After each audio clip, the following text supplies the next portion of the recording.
Hello, in this video I am going to show you how to essentially code in assembly. The rest of the series will show you all the little different aspects of assembly. I'm going to show you how to actually get a project set up.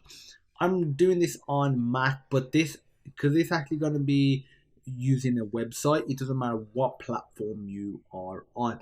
If you are using a more specific IDE, text editor, some sort of environment for a specific platform, that's fine. Once you got that set up, you'll be all good to go. The reason I'm using a website is that you can just use it on any one and then you can just quickly get coding. So you just want to go to rextester.com. Make sure you spell it correctly. So rextester.com.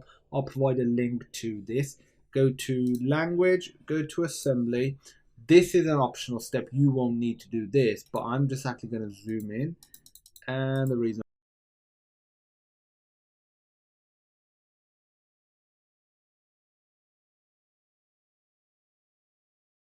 if I go down, run it, we get hello world printed out.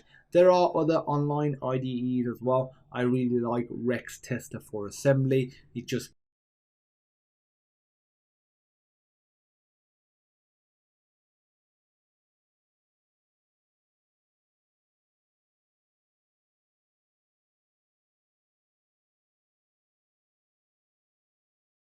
all of these little aspects. If you have any questions,